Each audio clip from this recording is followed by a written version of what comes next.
Entonces, vamos a retomar el día de hoy las actividades. Si alguien de los que ya están conectados quiere comentarme algo en relación a lo último que platicábamos para hacer un poquito de recordatorio para los demás compañeros. ¿Se recuerdan todavía, no?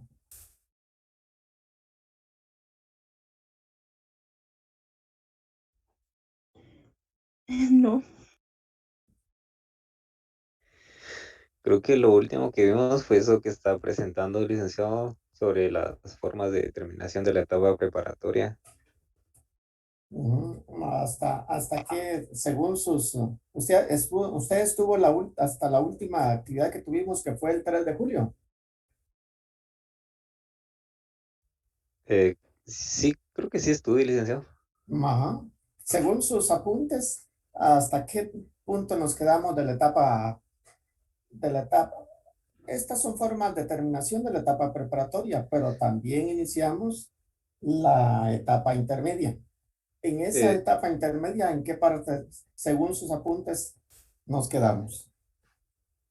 Creo que si no estoy mal, licenciado, creo que fue hasta el, la presentación del acto conclusivo del Ministerio Público. Bueno. Hasta- Licenciado, sí, Beatriz.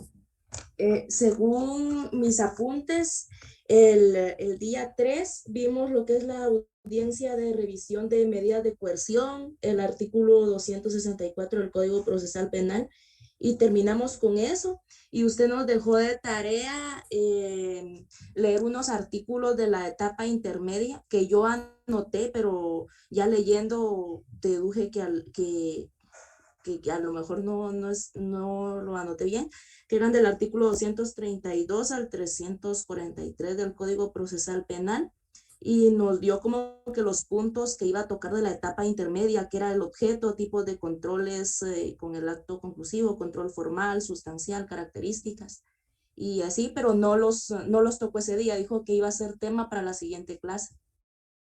Bueno, muchas gracias. Sí, la presentación del grupo 7 y 8 fueron en relación a eso. Fue la última actividad del día 3, ¿no? Pero antes, el 26 de junio, habíamos platicado sobre las formas de finalizar la etapa preparatoria. Mencionábamos las dos formas normales, formas anormales, cuáles son cada una de ellas, e inclusive platicábamos también cuál es la diferencia entre una y otra y por qué se le denominan de esa manera, ¿no? De los artículos que son especiales para la etapa intermedia, artículo 300, especialmente 332 hasta el 343, ¿no? Son poquitos, ¿no? Pero creo que el día de hoy vamos a, aunque sea, regresar un poquitito con el objeto de encarrilarnos hacia donde vamos, que es la etapa intermedia, para que ustedes se recuerden cuáles son esas formas de finalizar la etapa preparatoria en sus formas normales, anormales y por qué cada una de ellas, ¿no?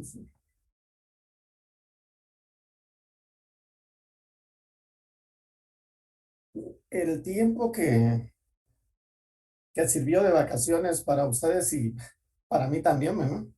Para mí también,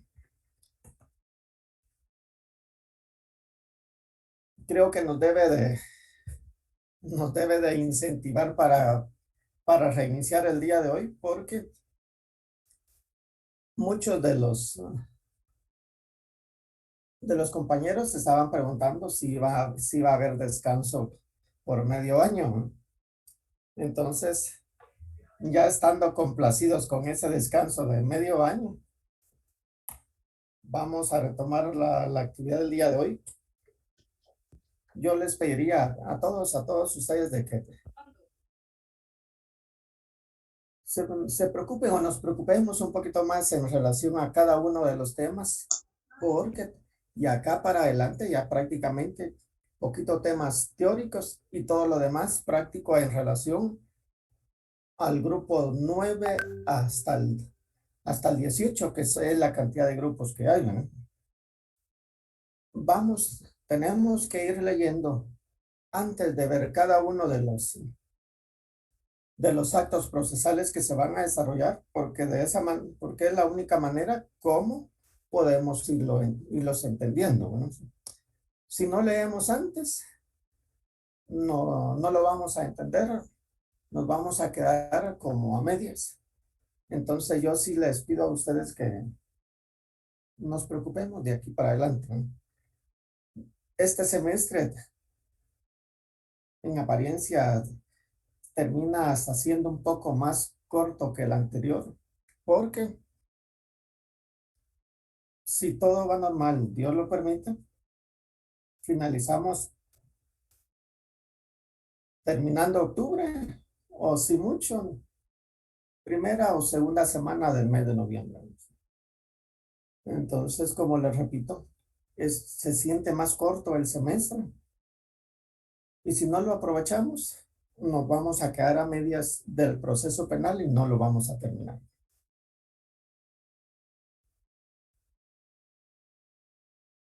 La situación en la que hemos estado pasando, pues es complicada, pues, por la misma situación en que estamos, pero mientras Dios lo permita para cada uno de nosotros, tenemos que seguir en la lucha. Vamos a retomar aquí con este tema, las formas de terminación de la etapa preparatoria. Ahí se recuerdan ustedes que esas formas hay formas normales y formas anormales. Tanto para las formas normales como para las formas anormales, nos debemos de recordar de la manita, ¿verdad? La manita con los 5 dedos, ¿verdad? Que es acusación, sobreseimiento, clausura provisional, acusación por el procedimiento especial abreviado y la acusación para la aplicación exclusiva de medidas de seguridad y corrección. Esas son las 5 formas normales, ¿verdad?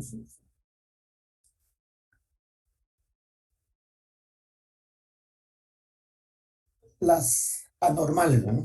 ¿Cuáles son esas formas anormales? Criterio de oportunidad, la conversión, suspensión condicional de la persecución penal, la desestimación y el mismo archivo. Esas son las formas anormales en que puede finalizar la primera etapa preparatoria del proceso penal.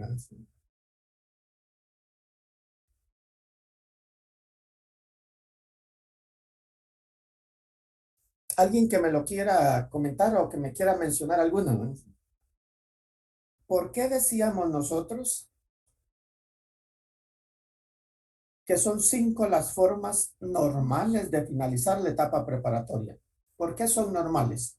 ¿Por qué la mencionamos de esa manera?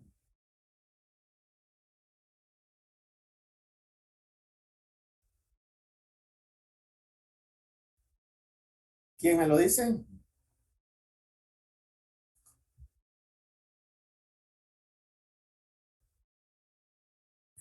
Licenciado, buenos Sí, días. buenos días. Porque cumplen con todas las etapas del proceso, Ajá. Además de cumplir con todas las etapas del proceso, ¿qué más?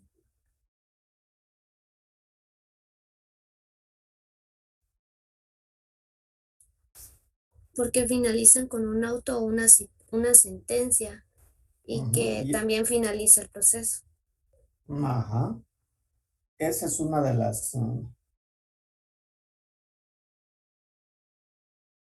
las características de esas formas normales, ¿no? Porque finalizan con un auto o sentencia que le ponen fin en forma total al proceso penal, ¿no? ¿Qué más? Hay más también, ¿no?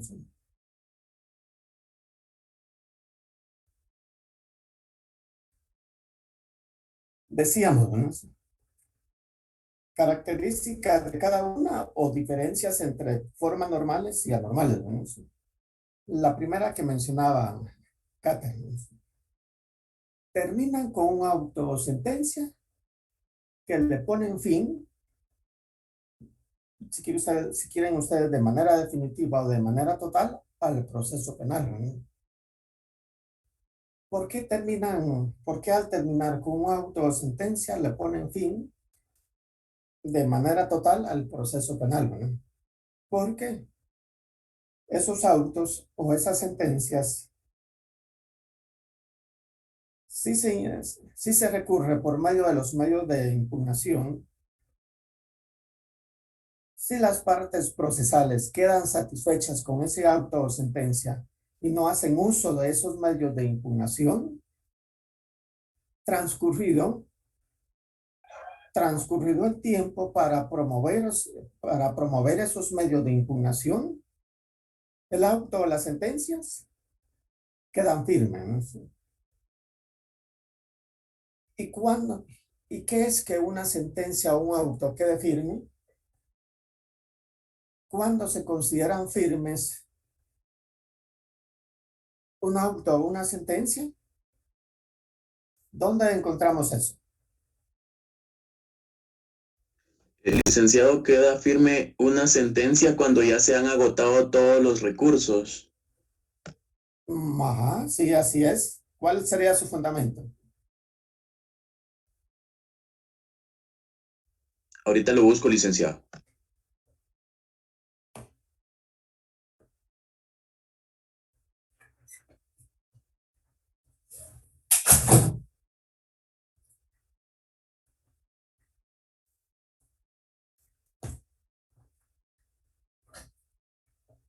¿Quién le ayuda al compañero?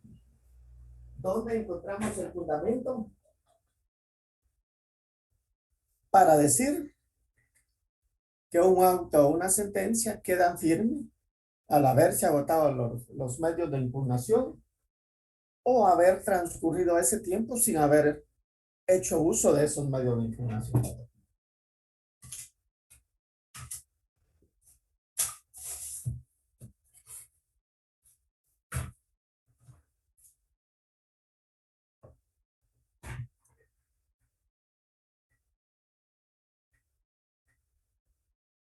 Nadie lo sabe.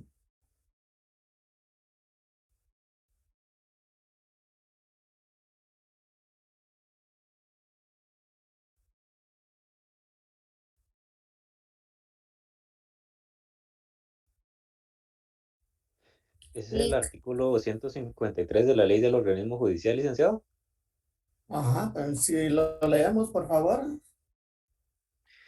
Dice, se tendrán por sentencias ejecutoriadas a las sentencias consentidas expresamente por las partes. Vamos, B. solo permítame un poquito. Vamos literal por literal. Dice, las sentencias consentidas expresamente por las partes. ¿Qué significa que un auto o una sentencia sean consentidas? Que usted y yo, o todas las personas que nos informamos o conocemos de ese auto o esa sentencia, compartimos el criterio o consideramos que aún no compartiendo el criterio de esa sentencia, no existe la posibilidad de que un medio de impugnación pueda prosperar en contra de ese auto o sentencia, ¿no?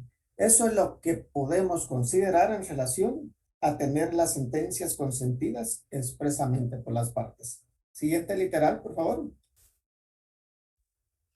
Literal B.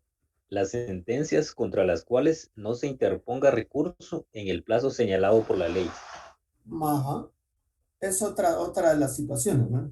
Si ninguno de los sujetos procesales hacen uso de ese medio de impugnación en contra de ese auto o esa sentencia, es porque están de acuerdo con su contenido o puede suceder lo que mencionaba con el literal anterior, ¿no?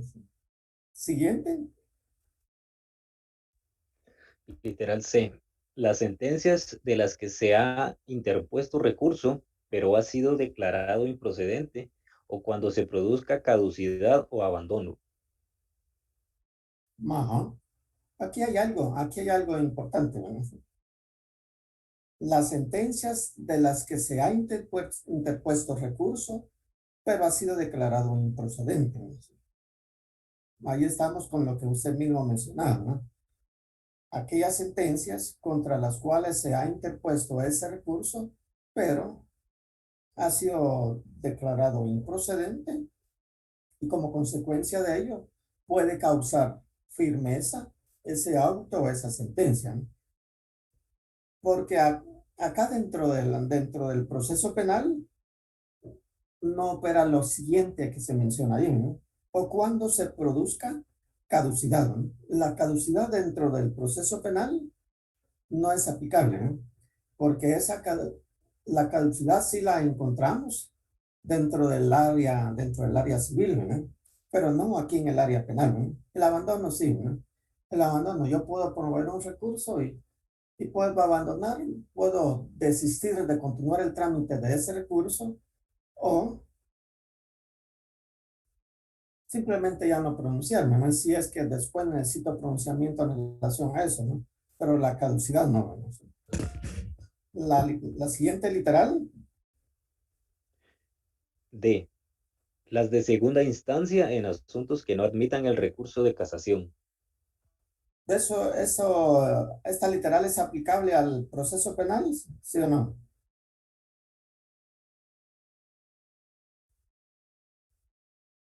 ¿Qué dicen ustedes?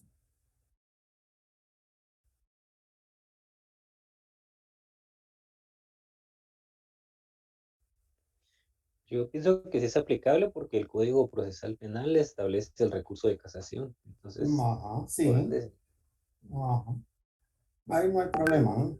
Las de segunda instancia en asuntos que no admitan recurso de casación, porque acá estamos tratando de entender cuándo se consideran las sentencias ejecutoriadas, ¿no? Por eso es que menciona las de segunda instancia en asuntos que no admitan recurso de casación, ¿no? Porque la misma Constitución establece que dentro de un proceso, de manera general, son dos instancias, ¿no? Por eso es que hace esta observación, ¿no? La siguiente literal,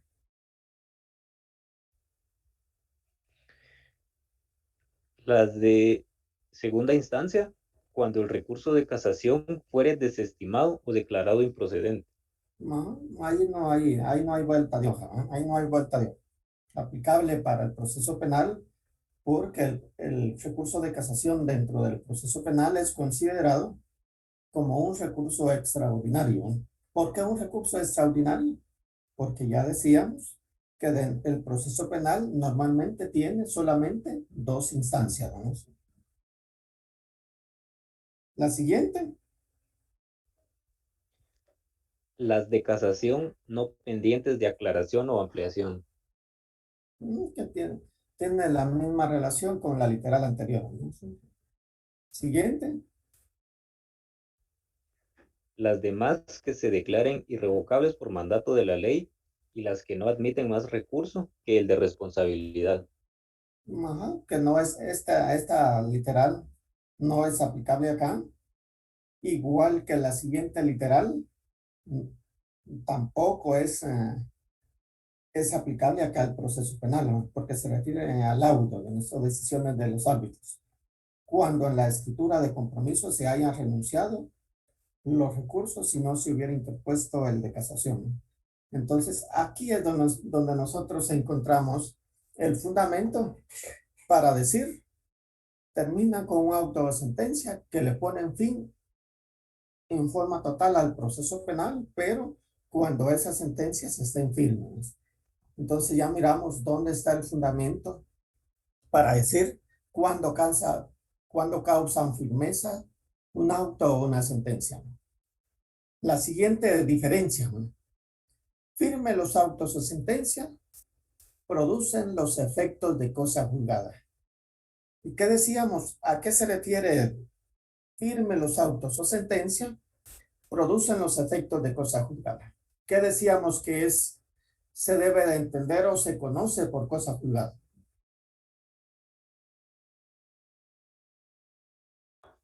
Cuando la sentencia ya ha pasado por todo la etapa de las impugnaciones y ya no queda ningún recurso que conocer, ya entraría en autoridad de cosa juzgada. Ajá, pero ¿qué más? Aparte de eso, está bien, ¿no? Que usted dice, está bien, ya es una cosa juzgada, pero ¿qué más? ¿Para qué nos puede servir esa sentencia que causa esos efectos de cosa juzgada? ¿Para qué más?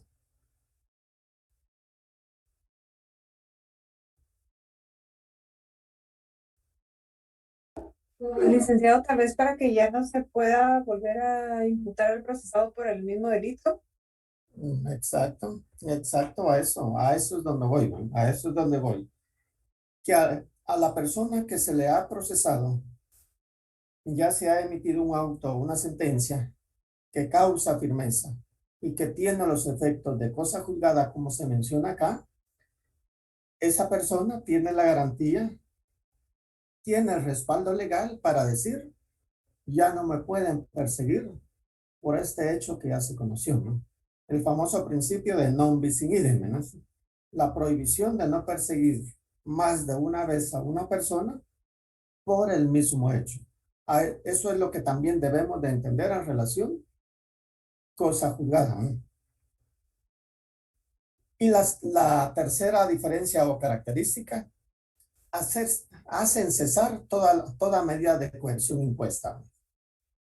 Regularmente dentro del proceso penal, cuando la persona ha sido sujeta a ese proceso penal, aunque sean medidas sustitutivas, llevan como medidas de coerción cuando está finalizando el proceso penal. Al estar firme ese auto, esa sentencia, esas medidas de coerción prácticamente quedan sin efecto. Tendrán que mandarse a cancelar esas medidas de coerción que esta persona traía hasta el momento en que se resolvió la situación jurídica de ella. Esas son las razones por las cuales se le consideran normales a esas formas de terminación. Producen esos efectos de cosa juzgada, ¿no? Y si ustedes analizan cada uno de esas formas normales, la acusación termina con un auto, una sentencia que le pone fin al proceso penal, ¿no? Y no importa, eso debemos de entenderlo, no importa que a esta persona la absuelvan al final de todo ese proceso penal, pero lo importante es que ya se le juzgó en relación a ese hecho, ¿no? El sobreseimiento no termina en una sentencia, termina con un auto, ¿no? Pero ese auto, al estar firme, tiene los mismos efectos que una sentencia condenatoria o absolutoria, ¿no? La clausura provisional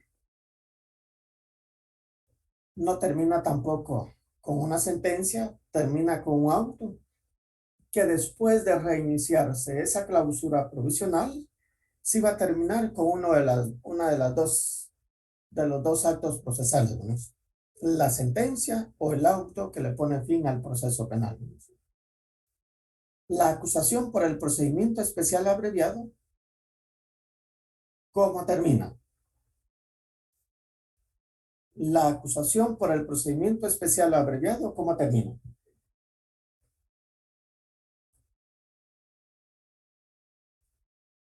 Fabiola.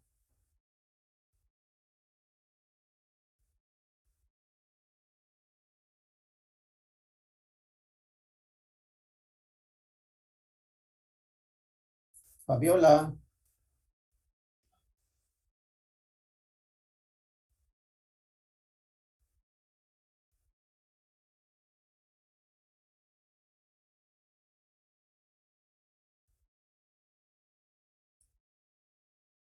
La acusación por el procedimiento especial abreviado, ¿cómo termina?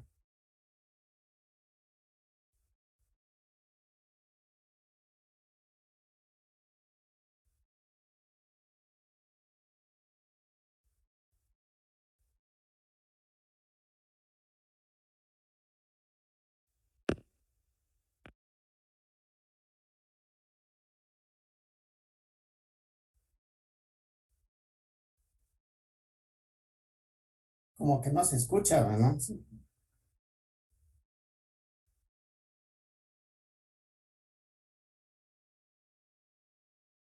Catherine.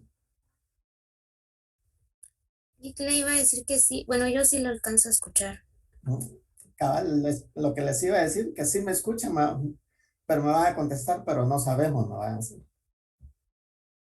Una acusación por el procedimiento especial abreviado, ¿cómo termina?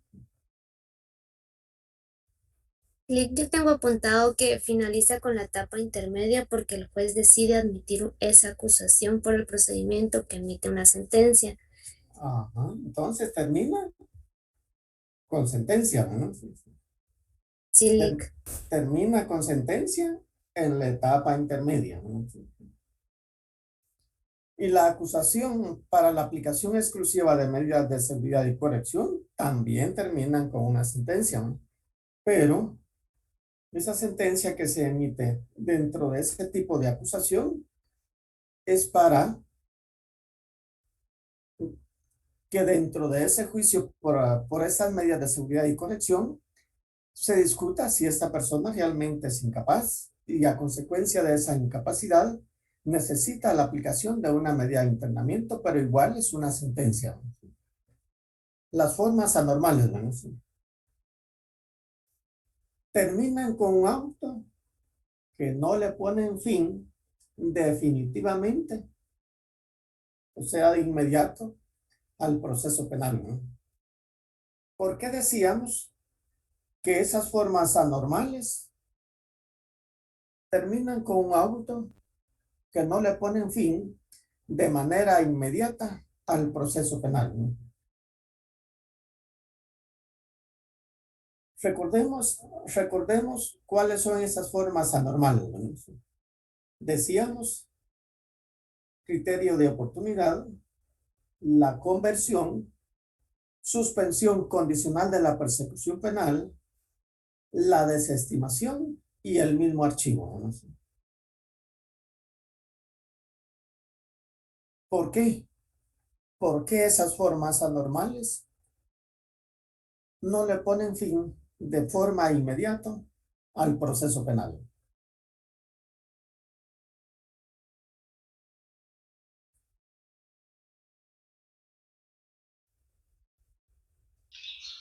Licenciado, sería porque no se ha dado una sentencia final.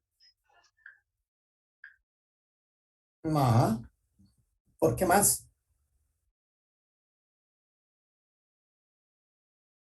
Porque el proceso sigue abierto y todavía se puede la otra parte presentar alguna situación. Pero tiene razón en parte, pero no, como que no queda claro bien todo a qué se refiere esa parte, ¿no? Sí. Nilsa,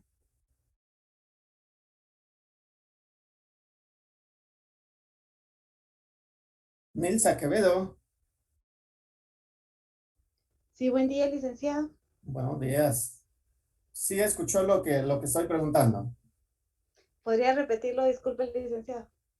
Estamos en las diferencias o en las características de las formas anormales, ¿no? ¿Por qué nosotros decimos que esas formas anormales terminan con un auto que no le ponen fin de manera inmediata al proceso penal? No le ponen fin al auto. No le ponen fin de manera inmediata al proceso penal. ¿Puede observar usted la diapositiva? Sí, así es. Ajá, la primera anormal. Puede ser porque todavía no hay una sentencia.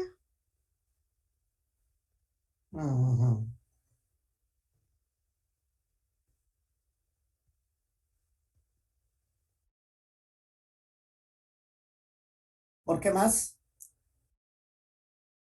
¿Por qué más? ¿Alguien que me lo pueda decir?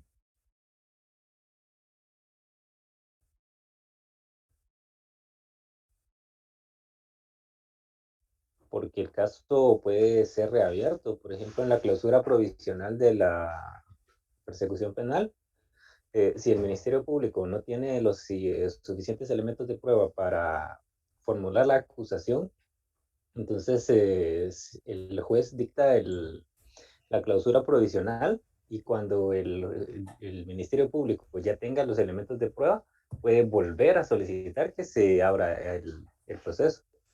Ajá, pero recuérdese usted que no estamos en formas normales. La clausura provisional es una forma normal, ¿no? La clasificamos dentro de una forma normal, ¿no? Estamos en la primera diferencia o características de las anormales, ¿no? Y ahí es donde decimos nosotros, ¿por qué? ¿Por qué terminan con un auto, pero que no le ponen fin de manera inmediata al proceso penal, ¿no? Ahí es donde ustedes pueden hacer la relación y decir, bueno, si las formas anormales son 5, son criterio de oportunidad, conversión, suspensión condicional de la persecución penal, la desestimación y el archivo, ¿por qué estas formas no le ponen fin de manera inmediata al proceso penal? Yo me recuerdo que en la clase del 26 de junio, según mi apunte de que ahí lo vimos, ahí lo platicamos, ¿no? Pero como que el descanso de los 3 fines de semana les afectó, ¿no? Decimos nosotros que terminan con un auto que no le ponen fin de manera inmediata esas formas anormales de finalizar la etapa preparatoria del proceso penal, porque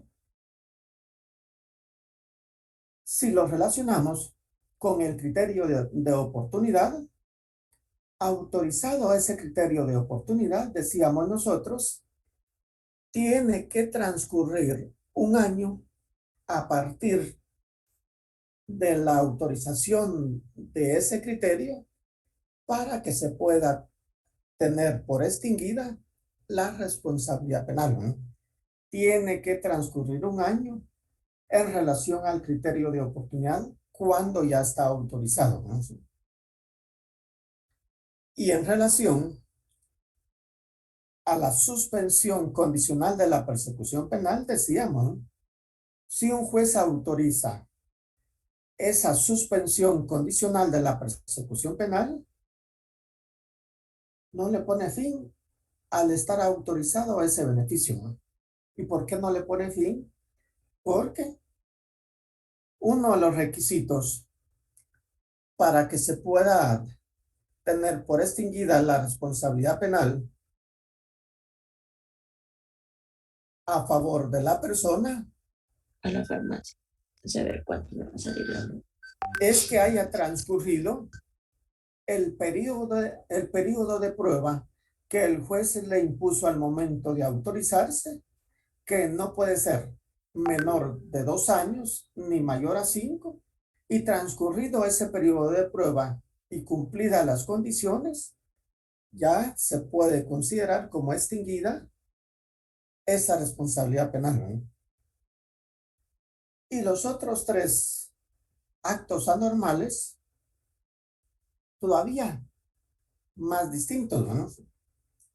Porque la conversión, decíamos, solamente es una autorización de la persecución penal que está haciendo el Ministerio Público hacia la parte agraviada para que la parte agraviada la pueda promover como una acción privada, ¿no? La desestimación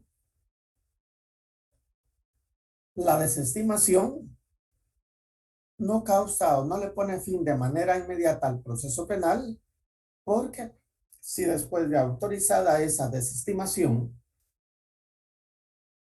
aparecen nuevos elementos de investigación que hagan viable la continuación de esa persecución penal, se puede realizar, ¿no? Y el archivo De igual manera, ¿eh? De igual manera, porque de acuerdo al archivo, si el archivo se ha decretado porque a la persona se le declare en rebeldía o no se ha podido individualizar, entonces, al aparecer la persona o al poderse individualizar, ahí se reinicia nuevamente el proceso penal.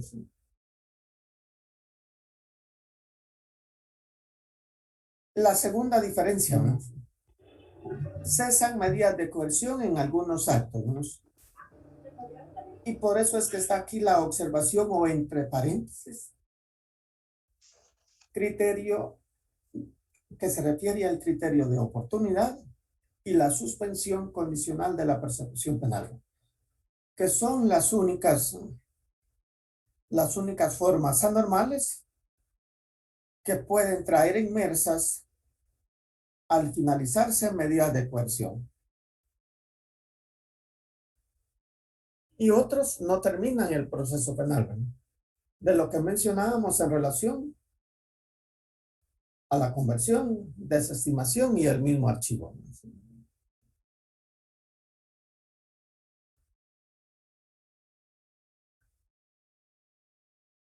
Ya con ese recordatorio, que espero que si ustedes no se recuerdan de eso, vayamos leyendo, ¿no? Vayamos leyendo, hagamos uso de ese lema que se dice para los abogados, ¿no? Abogado que no lee es cada día menos abogado, ¿no? ¿Por qué razón? Porque el abogado necesita estar leyendo, ¿no? Necesita estarse enterando de los cambios, modificaciones, reformas que tiene cada una de las normas para que usted esté al día, ¿no? Si no, se va a quedar atrasado en relación a las modificaciones que puedan tener las normas, ¿no? Entonces acá ya decimos nosotros, con esos actos o formas de finalizar la etapa preparatoria del proceso penal, se inicia la etapa intermedia. Ahora nosotros preguntemos, ¿qué es la etapa intermedia para nosotros? ¿Qué es la etapa intermedia del proceso penal para nosotros, para ustedes, ¿no? ¿Cómo la entendemos?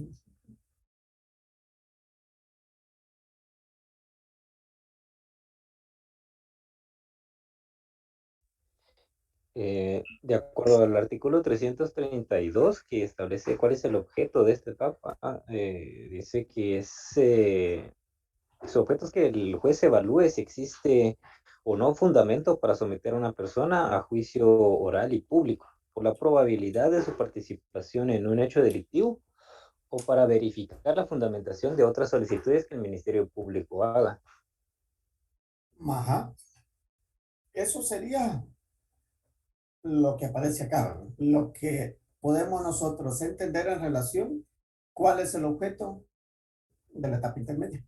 Pero antes de ir al objeto de esa etapa intermedia, ¿cómo entendemos esa misma etapa intermedia? ¿Qué es para ustedes y cómo la debemos de entender? Podría ser cuando el Ministerio Público pone de conocimiento al juzgado contralor el acto conclusivo. Ajá, ¿cómo la definiría usted? Si yo le digo, defíname esa etapa intermedia del proceso penal, ¿qué es para usted? Cuando el juez contralor evalúa el acto conclusivo. Ajá, muchas gracias. ¿Qué más? Karen.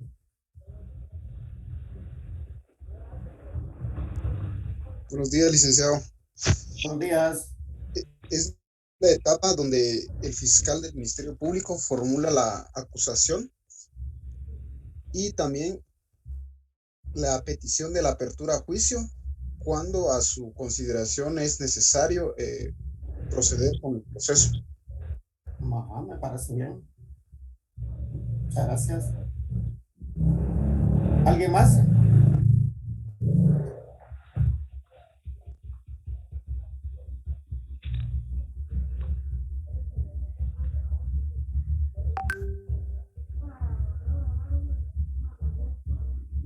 ¿Qué más?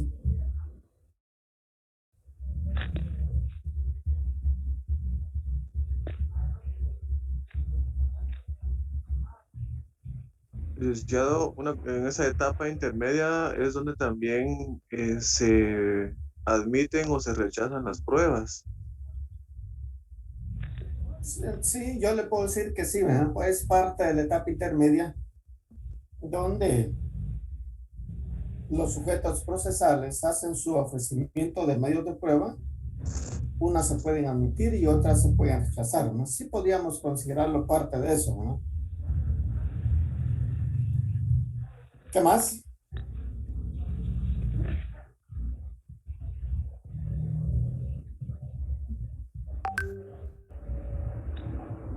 Licenciado, es la etapa del proceso penal común en la cual el Ministerio Público formula la acusación y el juez va a evaluar si es necesario o no el debate oral y público.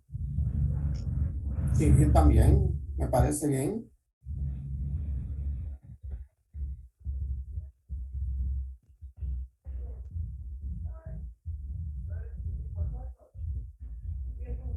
¿Hay alguien más que quiera pronunciarse en relación a eso?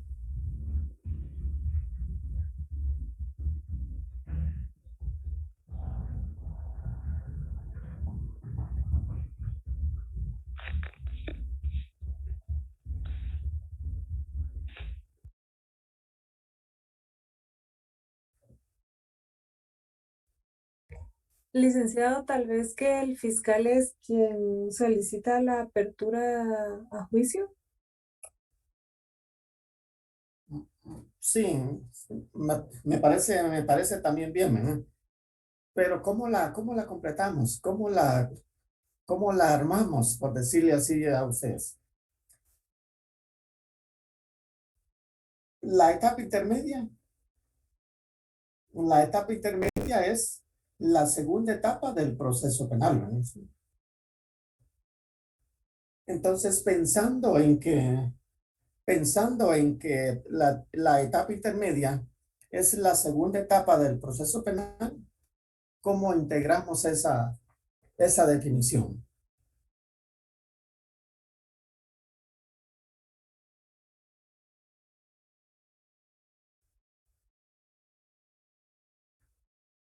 ¿Me, me escucha, Rina?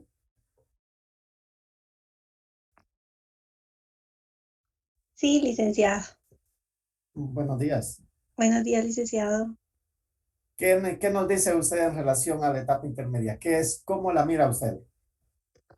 Yo creo que es, el mismo nombre lo dice, a mi manera de interpretarlo, como que el intermedio de avanzar hacia el juicio, ¿verdad? Pero ahí es donde se mira toda la parte que llevará al acto conclusivo, según recuerdo yo, no estoy muy segura. Ajá.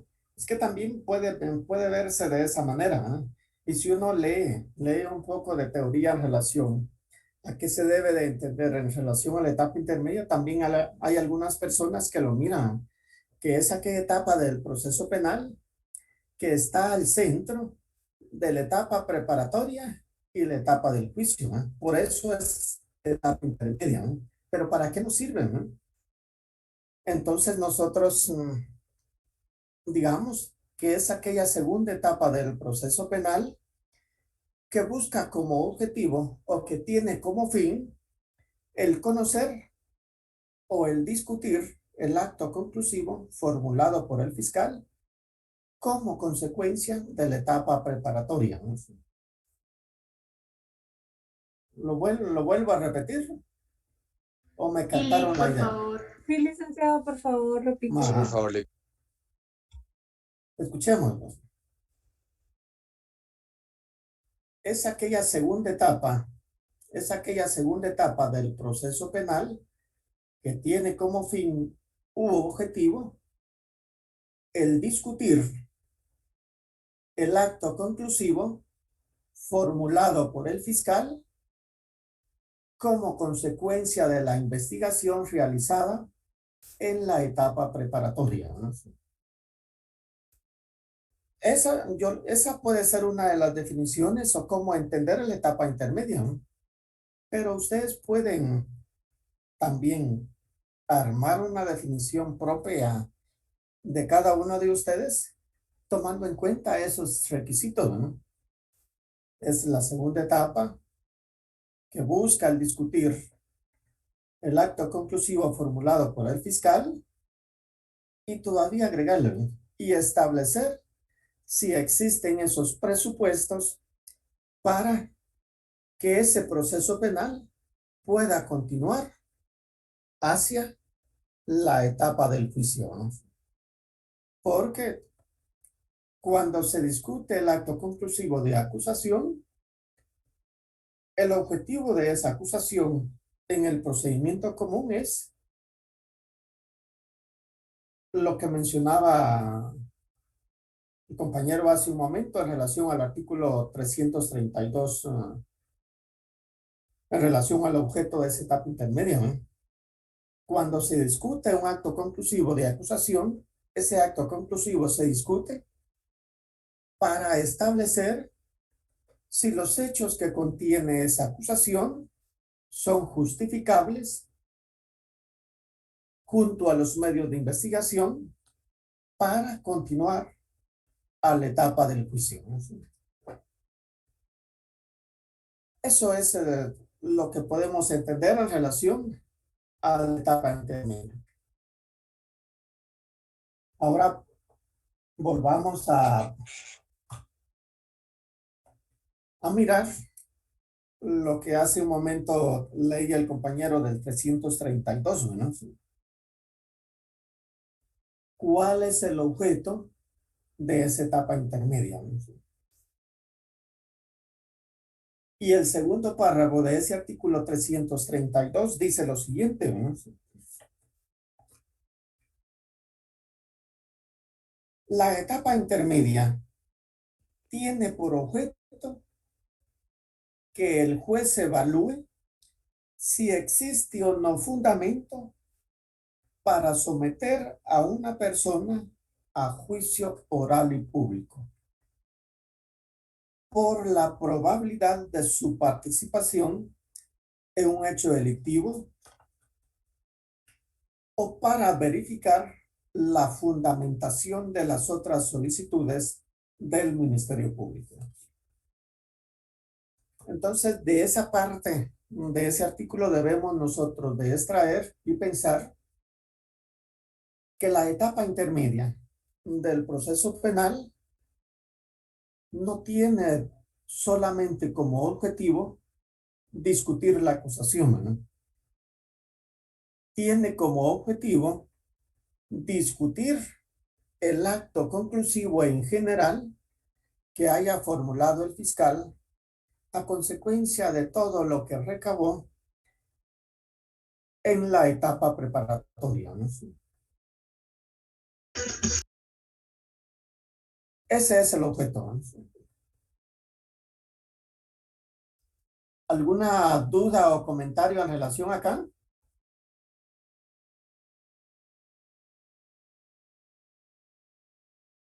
¿O sí lo comprenden?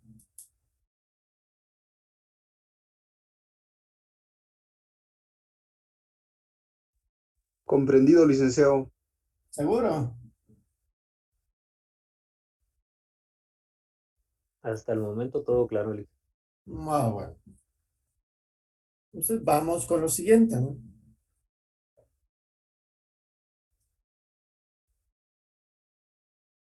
¿Cuáles son los tipos de controles con el acto conclusivo que se formula por el fiscal, ¿no?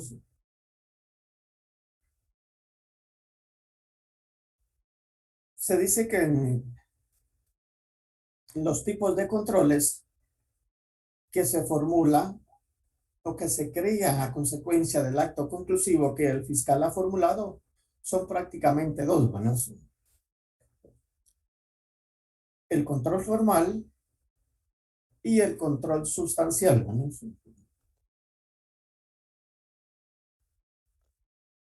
Ese control formal se refiere a que la ley establece que para cada uno de los actos conclusivos deben de cumplirse con ciertos requisitos que están señalados o establecidos en la ley, ¿no? En este caso, el Código Procesal Penal, ¿no? Si el fiscal formula el acto conclusivo de acusación, la ley establece cuáles son esos requisitos que esa acusación debe de reunir como mínimo, ¿no? Si formula el acto conclusivo de sobreseimiento, también establece esos presupuestos o esos requisitos que esa solicitud debe de contener, ¿verdad?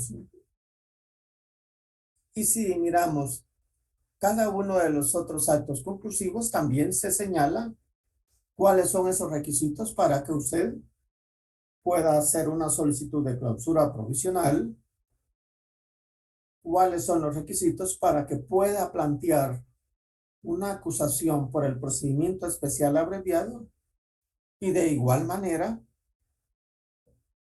esos requisitos para la aplicación exclusiva de una medida de seguridad y corrección. Y esos como actos normales, ¿no? Y para los anormales, de igual forma, aparecen requisitos, ¿no? Entonces, ese tipo de control formal se refiere a que con cada uno de esos actos conclusivos que formule el fiscal, debe cumplir con esos requisitos que la ley señala, ¿no?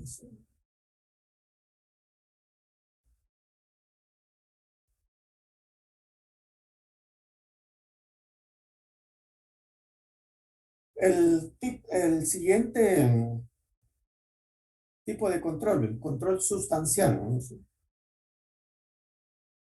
Vamos a ver un poquito adelante de que ese tipo de control sustancial se da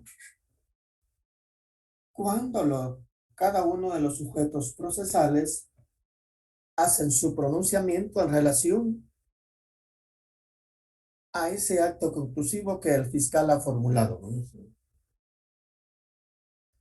Ese control sustancial se refiere a aquellas argumentaciones que cada uno de esos sujetos procesales puede vertir en relación a ese acto conclusivo e indicar si cumplen con esos requisitos que la ley señala, si faltan requisitos establecidos en la misma norma, o qué más pronunciamiento tienen en relación a ese acto conclusivo. Esos son los dos tipos de control que de acuerdo a la ley se pueden dar, ¿no?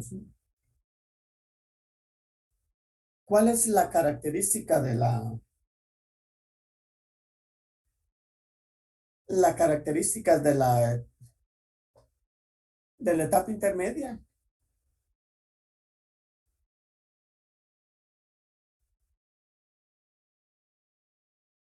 Son cinco características de esa etapa intermedia, ¿no? La primera característica es se inicia con el acto conclusivo formulado o presentado por el fiscal, ¿no?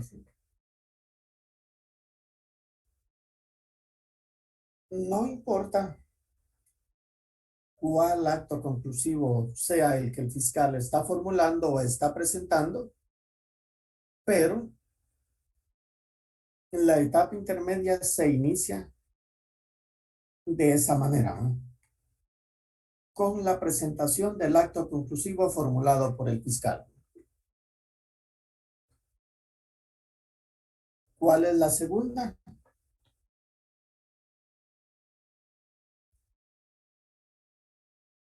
que presentado ese acto conclusivo realizado por el fiscal, se ponen o se dejan esos autos a disposición de las partes, a disposición de los sujetos procesales, ¿no? ¿Por qué? Una pregunta aquí, ¿no? ¿Por qué piensan ustedes que a partir de la presentación del acto conclusivo por parte del fiscal, se ponen los autos o se dejan los autos a disposición de los sujetos procesales? ¿Por qué razón? ¿O cuál es el motivo, ¿no? De que el juez así de manera no expresa, sino de forma indirecta, ya la misma ley señala que se dejan los autos a disposición de los sujetos procesales? ¿Por qué razón?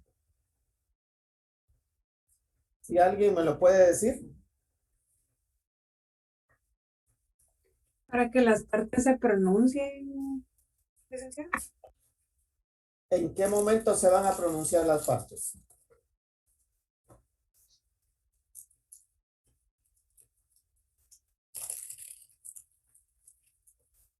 Yo pienso que es después de que se haya dictado o que el juez haya dicho que procede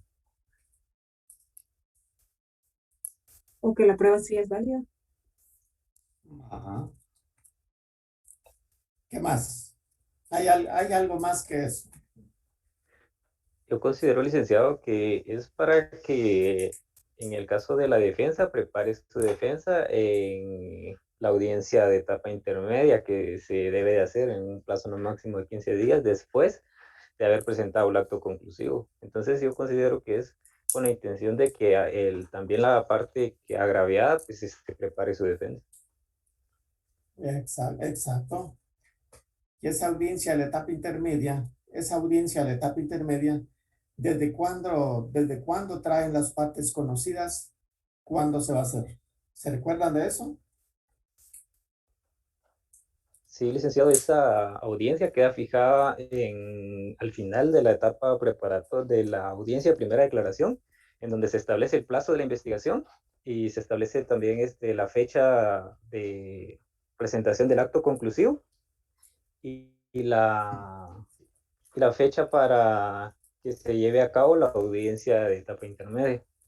Exacto. Específicamente está en el artículo 82, licenciado, en el numeral 6.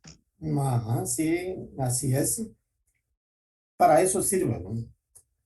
Para eso sirve, y por eso es que cuando hablábamos en relación a la forma de finalizar el desarrollo de una primera declaración, decíamos, ¿no? Esa primera declaración finaliza señalando plazo para que el fiscal agote la investigación, ¿no? También señalando una fecha para la presentación del acto conclusivo y señalando día y hora en que ese acto conclusivo se va a discutir, ¿no? Entonces, para eso nos sirve acá cuando a consecuencia de haberse presentado el acto conclusivo,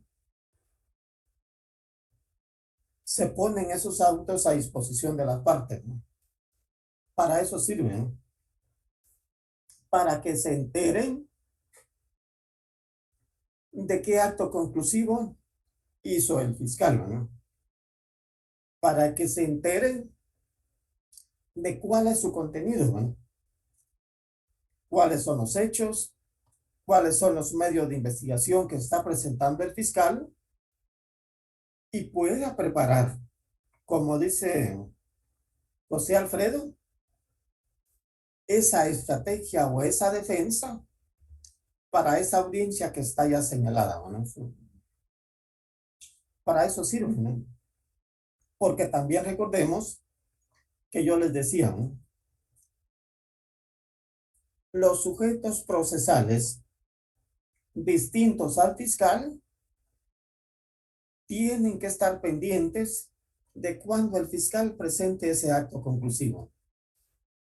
Porque ese acto conclusivo ya no se le va a notificar a las partes y tienen que estar pendientes de ello para solicitar su copia y enterarse de cuál es la forma en que está presentado ese acto conclusivo y llegar a esa audiencia conociendo ese acto conclusivo, ¿no? Para poderse pronunciar, ¿no? Para eso sirve y para eso se dice que la segunda característica de la etapa intermedia es que se ponen los autos a disposición de las partes.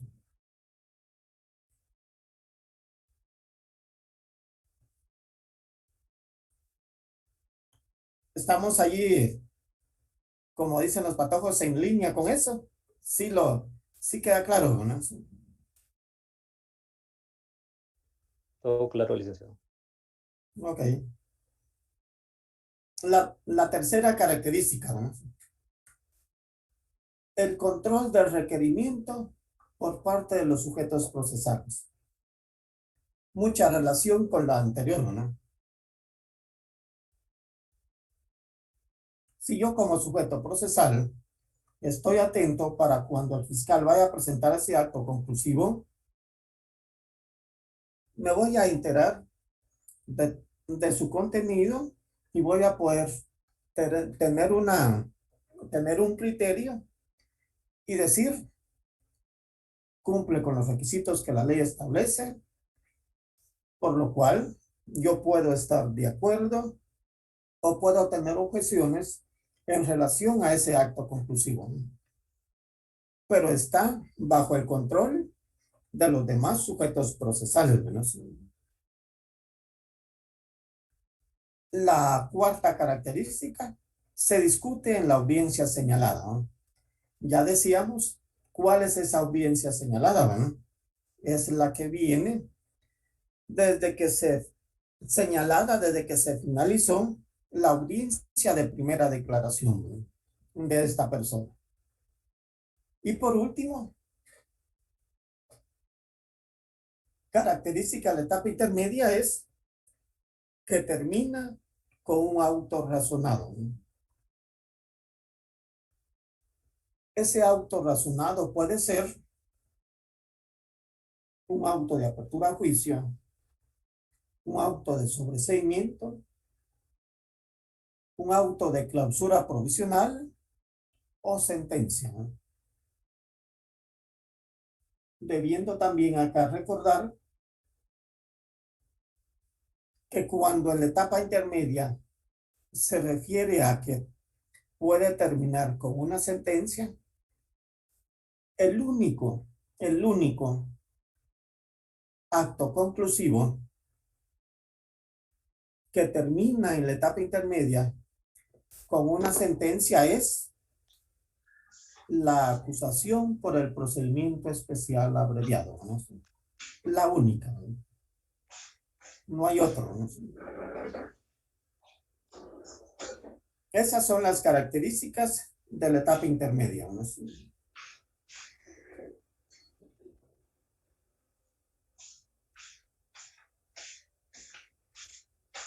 ¿Dudas, preguntas o comentarios en relación a eso?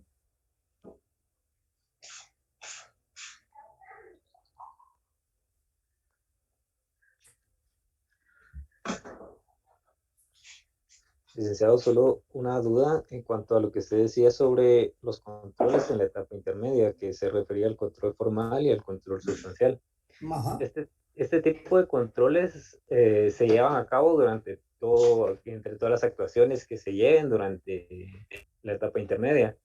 Entonces, el control formal se refiere a que todas las actuaciones estén debidamente fundamentadas en ley, y en el control sustancial, que por ejemplo cumplan con los requisitos de fondo, por ejemplo, que en la acusación tenga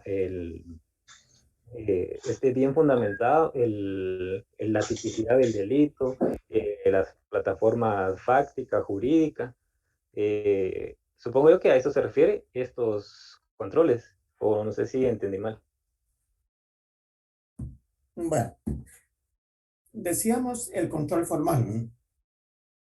El control formal se refiere a que cada uno de esos actos conclusivos, el fiscal al momento de formularlo, cumpla con los requisitos que la ley establece. Un ejemplo, si nos vamos a los requisitos de la acusación, que esa acusación cumpla con los requisitos del artículo 332 bis, ¿no? El control formal, ¿no? Y así de manera sucesiva con los otros tipos de control, ¿no? Ahora el control sustancial, sí, ya son aquellos pronunciamientos que los sujetos procesales tienen en relación a ese acto conclusivo, ¿no? Y que se hacen de manifiesto o lo exponen en la audiencia que está señalada para discutirse ese acto conclusivo, ¿no? Vamos nosotros a ver más hacia adelante que en la audiencia de etapa intermedia, cada uno de los sujetos procesales tienen actitudes que van a tomar, ¿no? Y a esas actitudes que cada uno de los sujetos procesales toman en esa audiencia de etapa intermedia es a lo que se le conoce como el control sustancial, ¿no? Repito, ¿no? El control formal a que cada uno de esos requisitos, que cada uno de esos actos conclusivos cumplan con los requisitos que la ley establece para cada uno de esos actos. Ahora el control sustancial sí es la manifestación que cada uno de los sujetos procesales tiene en relación a este acto conclusivo, pero como repito, lo ponen de manifiesto en la audiencia de etapa intermedia, ¿no? A eso se refiere cada uno de esos controles, ¿no? Muchas gracias. ¿Sí lo comprende mejor? Sí, ya me quedó más claro. Bueno. Licenciado, solo una consulta. Usted dijo que el único auto razonado más que todo, ¿verdad? Que termina en una sentencia es la acusación por el procedimiento especial abreviado. Esto con referencia en lo que estábamos viendo sobre la acusación. Le repito para que no se vaya a confundir, ¿no? Decían que la última característica de etapa intermedia es que termina con un auto razonado, ¿no? Ese auto razonado puede ser auto de apertura a juicio cuando se refiere a la formulación de acusación en el procedimiento común, cuando se formula una solicitud de sobreseimiento y el juez decide admitirla porque cumple con esos parámetros que la ley señala, cuando se autoriza una clausura provisional o también termina con una sentencia cuando se ha formulado la acusación por el procedimiento especial abreviado, ¿no? Y repito, ¿no? En la etapa intermedia, el único acto conclusivo que termina en sentencia, si es admitido después de discutirse en la audiencia, es la acusación por el procedimiento especial abreviado, ¿no? Porque por eso es que se le llama acusación por el procedimiento especial, ¿no? Porque en esa etapa intermedia se discute si existe o no posibilidad que la persona sea responsable de ese hecho, ¿no? Porque ya no va a pasar a otra etapa más, ¿no? Ahí se termina, ¿no? Pero es la acusación por el procedimiento especial abreviado la única que termina en sentencia, ¿no? Gracias, Lick. Para servirle. ¿Alguien más con dudas o comentarios? Sí, licenciado, disculpe, usted mencionaba que el auto en la etapa intermedia podría terminar con permitiendo la apertura a juicio, y el otro que no me quedó muy claro, disculpe, licenciado, ¿será que podría repetirlo? Ajá. mencionó como 3 elementos en la o formas que La podías. mención, se lo repito. Se la repito. Decía que los autos razonados en que termina la etapa intermedia pueden ser el auto de apertura a juicio si se ha discutido la acusación por el procedimiento ordinario, ¿no? Auto de apertura a juicio. Es cuando la acusación ha sido discutida y ha sido admitida y a consecuencia de eso viene la emisión de ese auto de apertura a juicio. También puede ser que termine con un auto cuando se admite el sobreseimiento que se ha formulado por el fiscal o a consecuencia del mismo acto conclusivo que se haya formulado, se decreta el sobreseimiento, ¿no? Y también puede terminar con un auto cuando se admite la solicitud de clausura provisional que el mismo fiscal ha formulado, ¿no? Y después lo que ya mencionaba de la sentencia, ¿no? Pero pueden ser 3 autos, si quieren ustedes, de manera distinta, ¿no? En relación a auto de apertura a juicio, auto que admite una solicitud de sobreseimiento y un auto donde también admite la solicitud de una clausura provisional, ¿verdad? A eso me refería, ¿no? No sé Gracias. si me comprende mejor o... Bien, licenciado, excelente. Sí. Bien claro. Sí, sí. Gracias, licenciado. Bueno.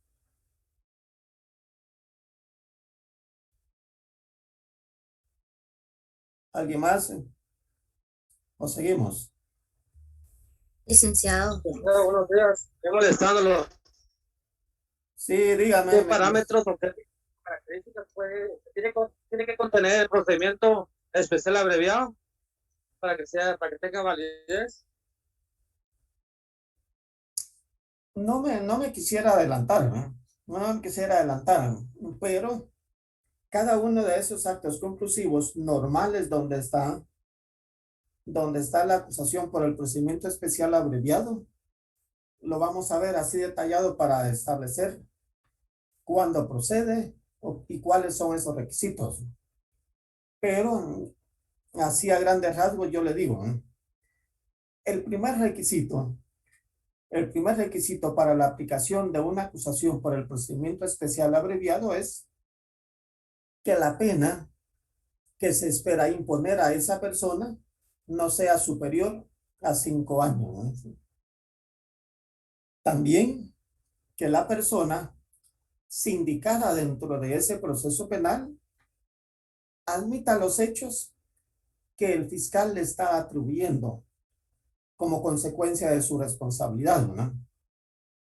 Y que tanto el sindicado como el defensor admitan la vía especial de ese procedimiento abreviado, ¿no? Esos son los requisitos fundamentales para que el fiscal pueda formular esa solicitud de acusación por ese procedimiento especial abreviado, ¿no? Y como repito, lo vamos a ver hacia adelante, ¿no? Así bien detalladito, ¿no? Gracias, licenciado, se le agradece. A servirle, ¿eh? Disculpe. Sí, Catherine. Yo, es que tengo una duda con las características de la etapa intermedia. Usted estaba hablando sobre que se ponen los autos a disposición de las partes, pero es que no lo logré entender bien. Lo único que le logré comprender era que se le iba a dar como no sé, como que se le iba a dar a las partes una forma de que ellos se manifestaran. Y según lo que logré entender, nada más que iba a servir para que se realizara el acto conclusivo el fiscal. No sé si me lo podría ampliar un poquito mejor. Se lo repito.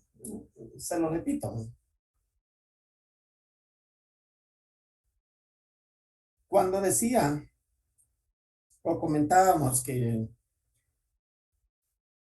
ese acto conclusivo formulado por el fiscal, ya realizado ese acto conclusivo, presentado en el día en que el fiscal quedó ya sabido de que lo tenía que presentar, a partir de ese momento, ese acto conclusivo con todas las actuaciones quedan a disposición del sindicado, del defensor, del querellante y todos los otros sujetos procesales que puedan estar acreditados dentro de ese proceso penal, ¿no? ¿Y para qué se ponen a disposición de ellos? Porque a consecuencia de ese acto conclusivo que el fiscal ha presentado, se va a conocer en la audiencia que ya viene señalada para discutirse ese acto conclusivo, ¿no? Y decíamos que esa audiencia señalada para discusión de ese acto conclusivo viene desde que se cerró o se finalizó la primera declaración, ¿no? Desde ahí vienen sabidos los sujetos procesales, cuando el fiscal va a presentar su acto conclusivo, cuando el fiscal y los otros sujetos procesales van a comparecer a discutir ese acto conclusivo, ¿no? Y el fin de ponerlos a disposición de las partes distintas al fiscal es para que ellos se preparen, ¿no? Y no lleguen a la audiencia de etapa intermedia sin conocer qué acto conclusivo hizo el fiscal y si va a perjudicar o no a mi cliente, ¿no? Ese es el objeto o ese es el fin de que el acto conclusivo y todos los medios de investigación que presente el fiscal los ponga a disposición del sindicado, defensor, querellantes y actor civil si es que hay uno. Esa es la razón, ¿no? Ya lo entendí, Lick, gracias. ¿Entiende mejor o le queda alguna duda más? Sí, Lick, no, sí me quedó claro. Lo que pasa es que no comprendía en qué momento se ponía a disposición, pero ya. Gracias, Lick. No se preocupe. Licenciado, disculpe. Sí, Nelson. Fíjese que usted pronunció un concepto con respecto a la etapa intermedia, pero no logré copiar todo. ¿Será que podría repetirlo? Disculpe, licenciado. Bueno. Que se la vaya a repetir igual a como se la dije, pero se la vamos a repetir, ¿no? Porque por eso les decía, ¿no?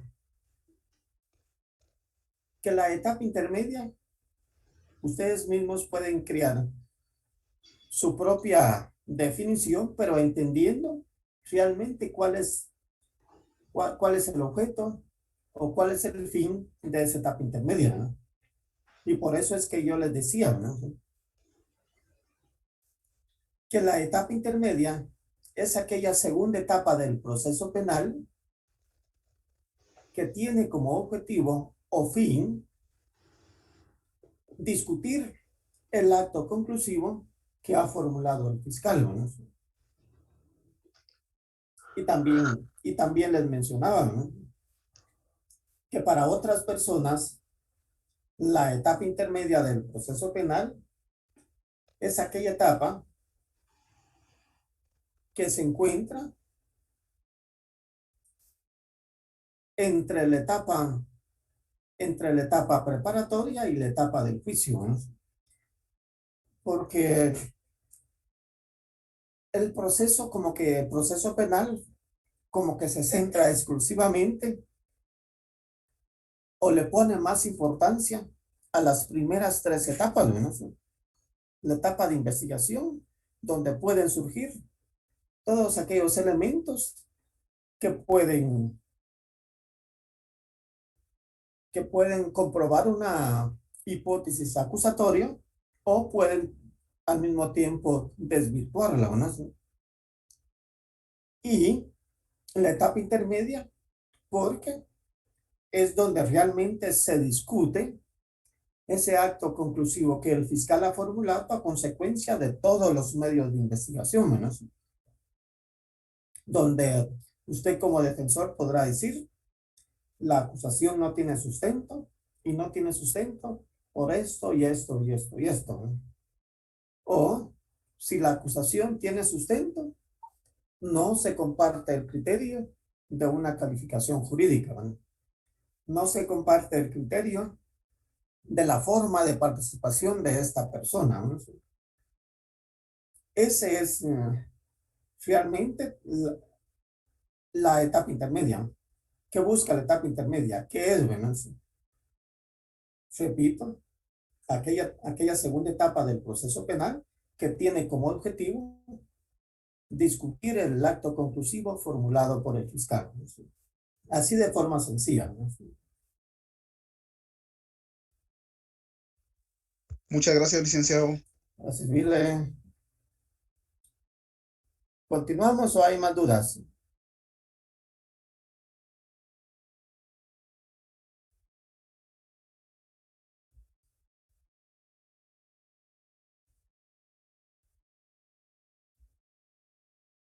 ¿Ya no hay más dudas?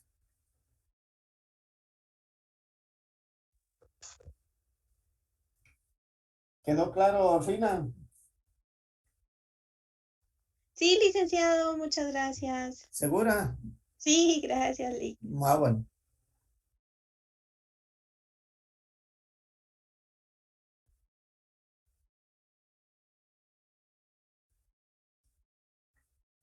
Para los que están preguntando en relación al tema del día de hoy, el tema es realmente la etapa intermedia, ¿no? Lo que platicábamos antes de la etapa intermedia era un repaso prácticamente, ¿no? Pero el tema de hoy es la etapa intermedia. Aunque esa etapa intermedia nos va a llevar varios fines de semana, hoy no la finalizamos, ¿no? Licenciado, solo tengo una consulta. Dígame, Roberto. Mire, una consulta, por ejemplo, en la asistencia aparecen las fechas de las clases anteriores, las cuales no recibimos. ¿Es necesario marcarlas? Perdone. Yo diría que no. Yo diría de que no, porque eso ya está bajo el control de coordinación, porque no se trabajó, ¿no? Solo marque la del día de hoy, ¿no? Le agradezco, muy amable, honorable licenciado. Gracias. Miremos el primer acto conclusivo normal, ¿no? Que es la acusación, ¿no? ¿Cómo debemos de entender ese acto conclusivo normal de acusación? Lo que está aquí en relación a cómo entenderlo sirve de referencia, ¿o no? Pero ustedes mismos pueden también tener su misma forma de entenderlo, ¿no? Por supuesto que vaya siempre en línea o enfocado a ese acto conclusivo, ¿no? Decimos nosotros que el acto conclusivo de acusación, si yo les preguntara a ustedes, ¿por qué piensa usted que el fiscal formule el acto conclusivo de acusación? Yo creo que la mayoría de ustedes me sabría qué responder en eso, ¿no? ¿Por qué lo hace el fiscal?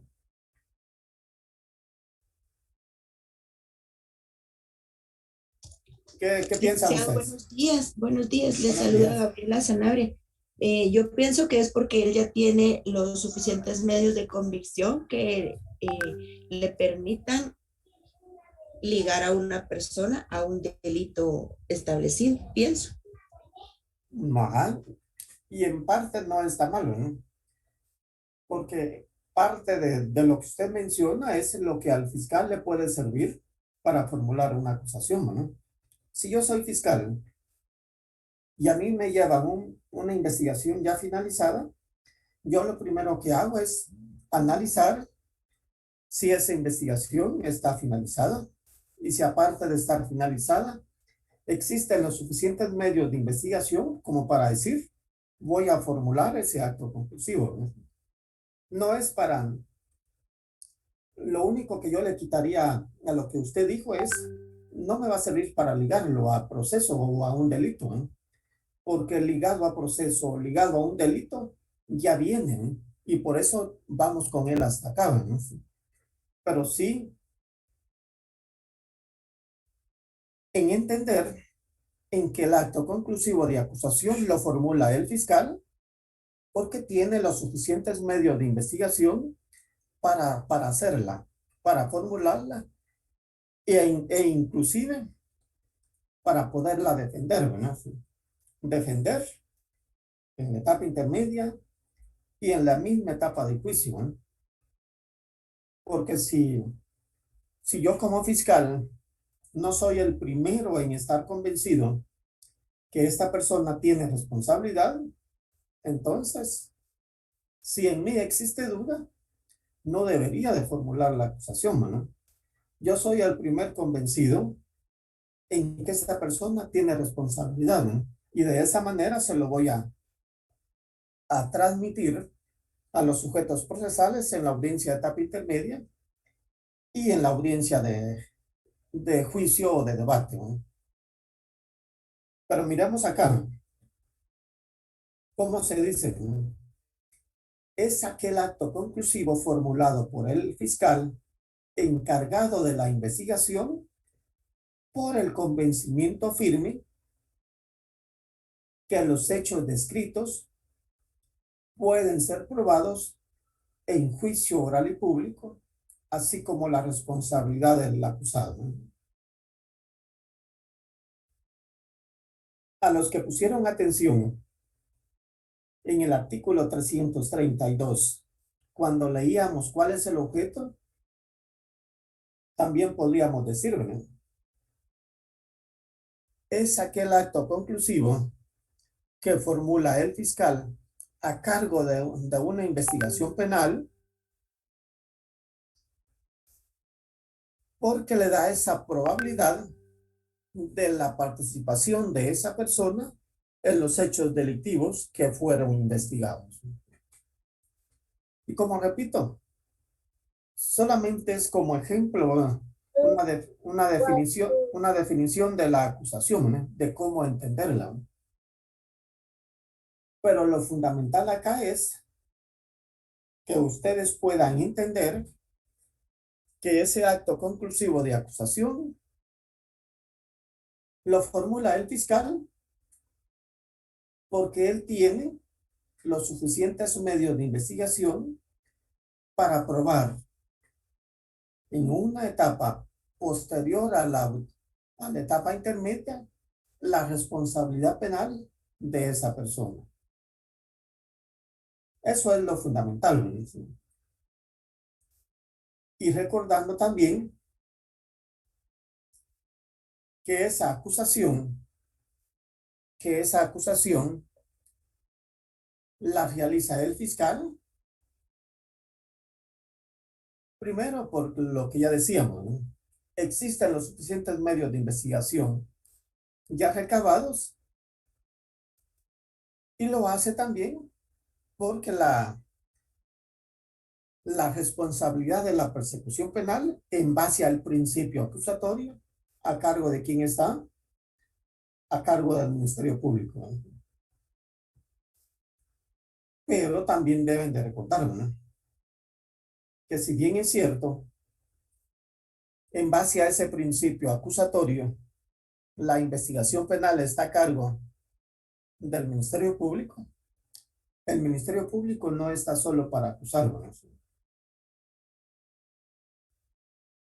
Yo siempre digo, ¿no?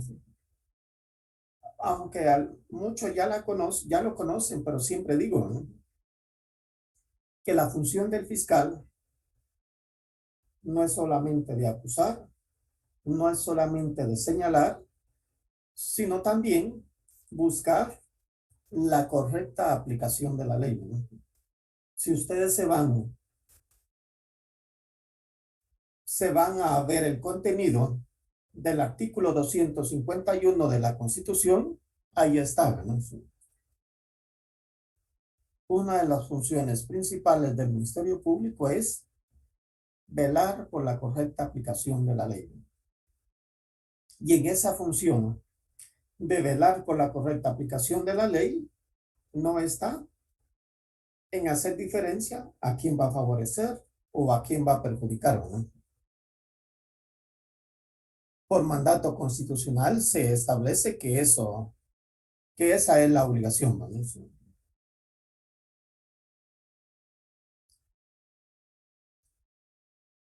¿Cuáles son los efectos del principio acusatorio?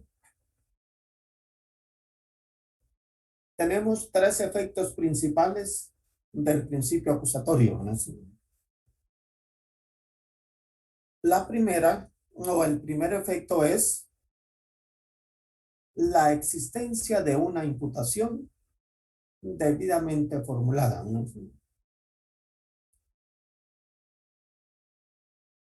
Vamos a ver hacia adelante que cuando se formula la acusación debe de contener los requisitos señalados en el artículo 332 bis. Y dentro de esos requisitos de la acusación es que se establezca una relación clara, precisa y circunstanciada del hecho que se le atribuye a la persona. El segundo efecto de ese principio acusatorio es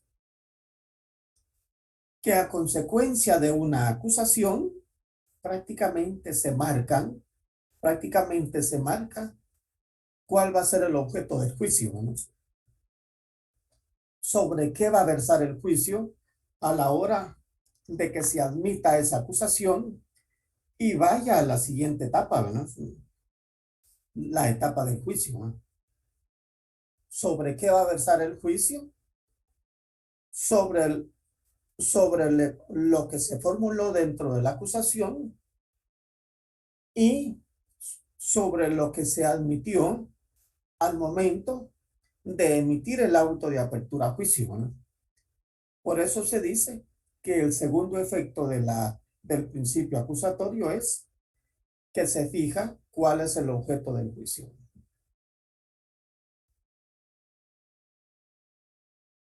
Aquí es también donde se aplica, que ya les he mencionado a ustedes, el principio de congruencia, ¿no? Si quieren ustedes, márquenle a esta parte o señálenle el artículo 388. En la etapa del juicio, los jueces pueden variar la calificación jurídica que lleva un hecho descrito dentro de una acusación, pero jamás pueden variar el hecho sobre el cual se ha admitido la acusación, ¿no? A eso se refiere el principio de congruencia. Y la tercera característica de ese principio acusatorio es la obligación del juez contralor de no intervenir en la etapa del juicio. Ahora yo les voy a preguntar,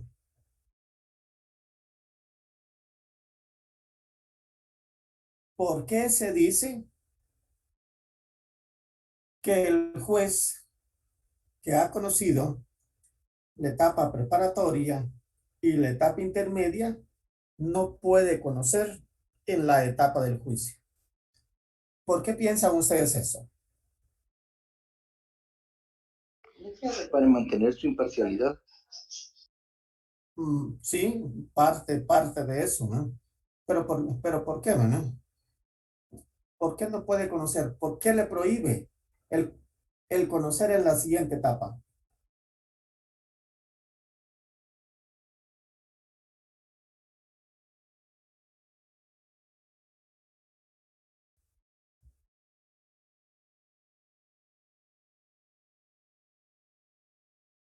¿Qué dicen ustedes? ¿Qué le prohíbe al juez que conoce en la etapa intermedia y la etapa preparatoria conocer en la siguiente etapa?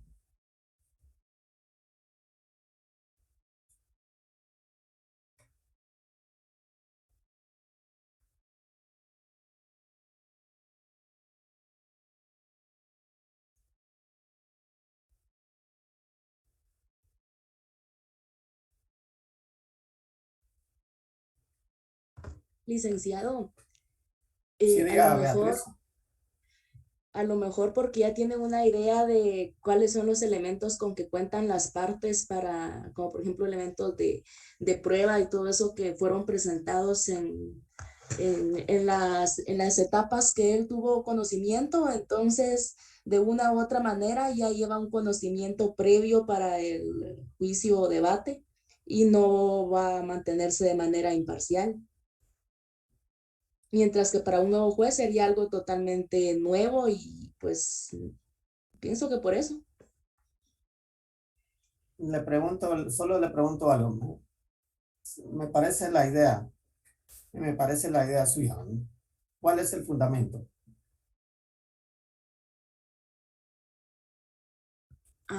Permítame, licenciado. Ajá. Lo que usted dice me parece bien, ¿no? Me parece bien. Solo donde nos ubicamos, ¿no? ¿Alguien más? Gabriela. ¿Cuál Gabriela? Yo. Hay más Gabrielas, no, Sanabria.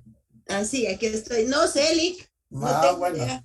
Es que no, yo no he visto si hay más Gabrielas, ¿no?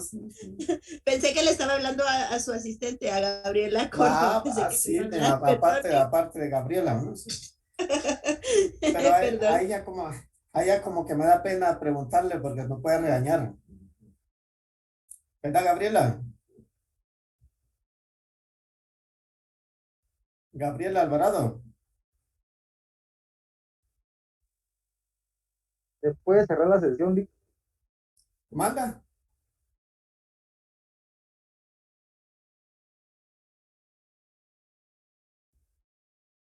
Nos abandonó Gabriela, Lick. ¿Qué? Abandonó la sesión.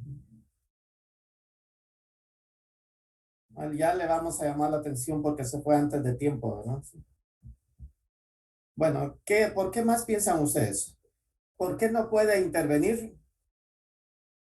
¿Por qué no puede intervenir el juez que conoce las primeras dos etapas en la tercera etapa del proceso penal? Y tal vez para garantizar la certeza y la seguridad jurídica del proceso. Que bien podríamos decir que sea parte de esa imparcialidad, ¿no? Y le preguntaba el fundamento como para pensar por qué o dónde está esa provisión legal para que la persona para que la persona como juez no pueda conocer en la tercera etapa del proceso penal, ¿no? Y primero, porque el artículo 332, en esa partecita que nosotros leímos, en relación al objeto de la etapa intermedia, nosotros miramos, ¿no? Que la ley le exige al juez que de lo que el fiscal le presente, él establezca esa posibilidad de la participación de esa persona en el hecho que se le está atribuyendo, ¿no? Entonces ahí es donde nosotros miramos, ¿no? Si bien es cierto, el juez no ha dictaminado si tiene o no responsabilidad esa persona en ese hecho, si ya ha analizado ese requisito mínimo que la ley le señala, ¿no? Que él como juez analice si lo que el fiscal le está presentando le da esa probabilidad de participación de esa persona en el hecho que se le está atribuyendo. En base a eso resuelve, ¿no? Y en base a eso admite la acusación, ¿no? Entonces, de cierta manera, yo bien podría decir, ¿no? ¿Cuál es mi motivo o causa de recusación al juez que conoció en la etapa intermedia, pero quiere conocer en la etapa del juicio?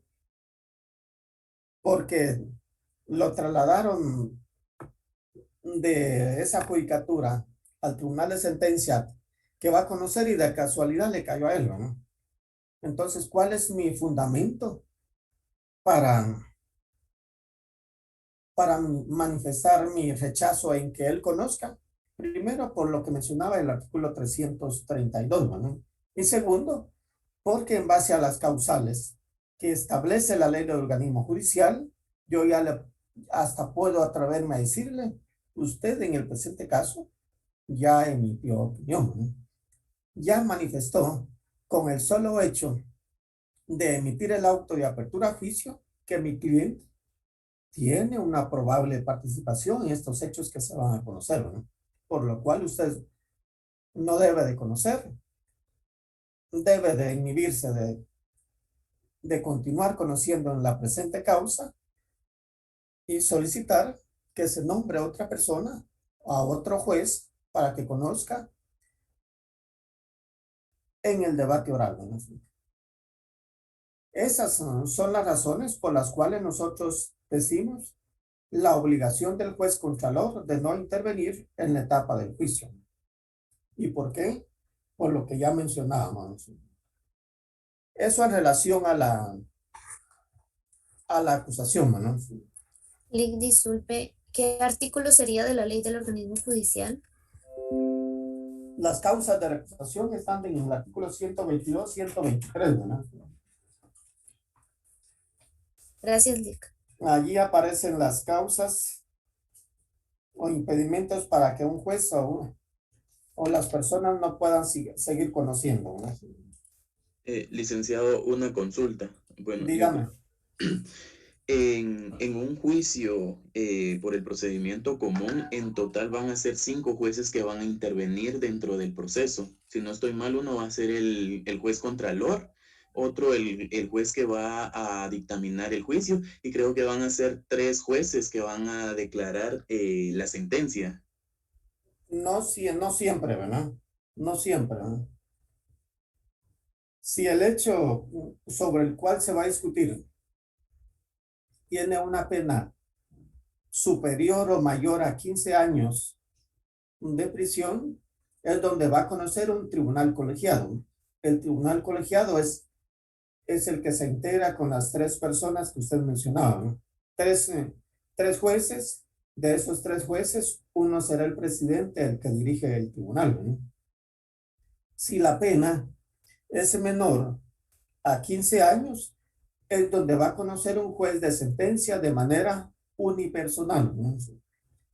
Pero depende, ¿no? Por eso le digo, depende de cada una de las penas que de acuerdo a la ley tiene establecidos para el hecho y la calificación jurídica que lleva la acusación, ¿no?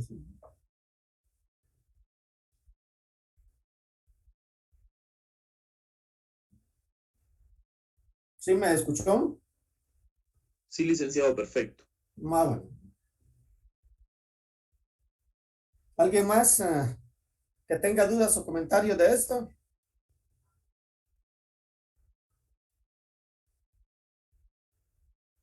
Licenciado, buen día.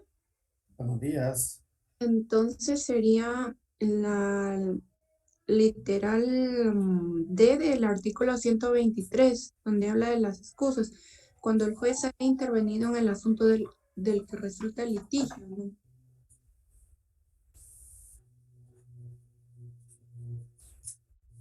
Sí, puede ser pues, esa literal, pero también hay una literal donde también se menciona que el juez haya externado opinión en relación al asunto, ¿no?, que se va a conocer, ¿no? Pero también podría ser ese numeral que usted menciona, ¿no? Sí.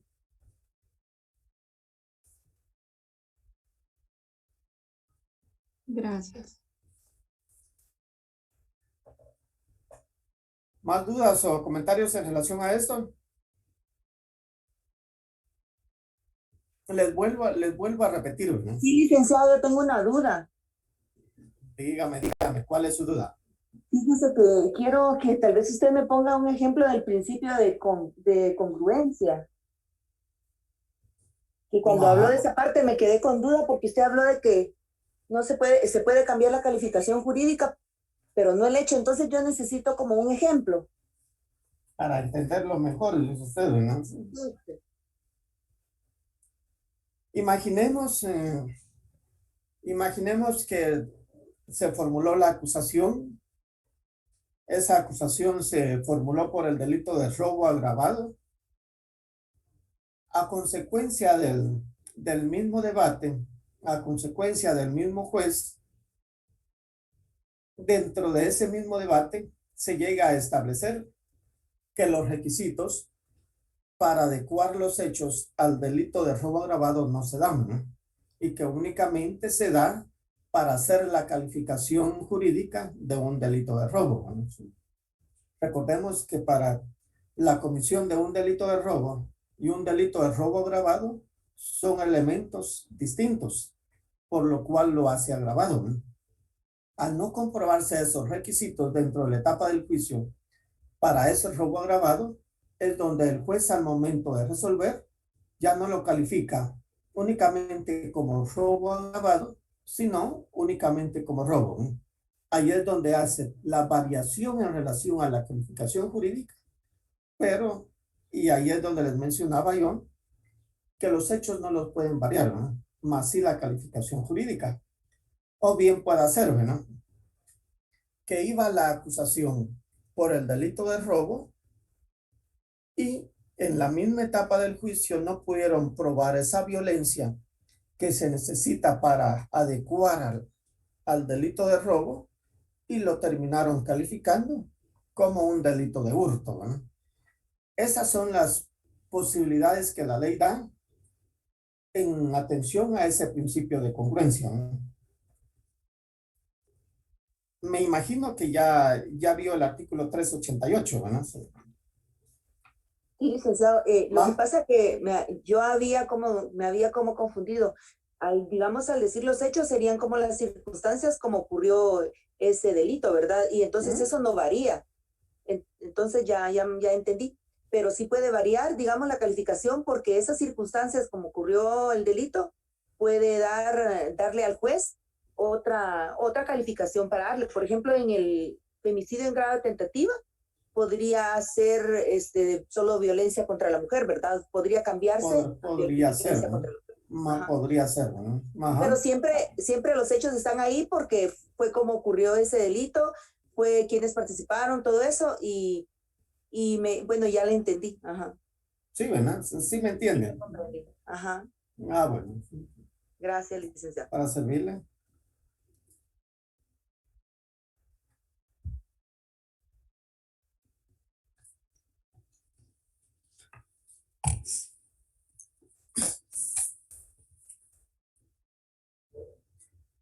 Bueno, entonces les mencionaba de que es importante que esos artículos de la etapa intermedia ustedes los vayan leyendo, los vayan repasando, ¿no?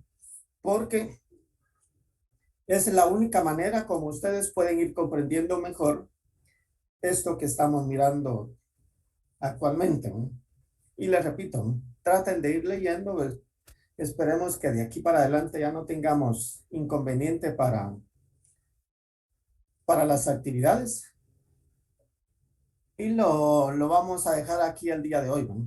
Antes de despedirme de ustedes, yo sé que, como les decía al inicio, ¿no? La situación de la pandemia, de una u otra manera, nos ha afectado a muchos, ¿no? A otros más, ¿no? Y en algún momento, si nosotros podemos ayudar a las personas que necesiten o estén en problemas por la misma situación, si lo podemos hacer, hagámoslo, ¿no? El bufete popular se caracteriza por eso, ¿no? Por colaborar con las personas, ayudar a las personas que lo necesitan, ¿no? No, por la forma en que trabajamos acá, ustedes no se dan cuenta de eso, pero antes, cuando se trabajaba de manera presencial este tipo de actividades, las clínicas, hasta había un fin de semana, un día o dos durante la clínica para buscar a quien se ayudaba, ¿no? Siendo nosotros mismos compañeros, y si alguien lo necesita y podemos hacerlo, yo les digo, los invito a que puedan ayudarlo, ¿no? Y como bien dice el dicho, ¿no? Manos que dan nunca estarán vacías, ¿no? Hagámoslo. Y alguien más que nosotros se los agradecerá, ¿no? Lo vamos a dejar acá el día de hoy y esperemos mirarnos el otro fin de semana, ¿no? Que descansen y tengan un buen fin de semana y aprovechenlo también.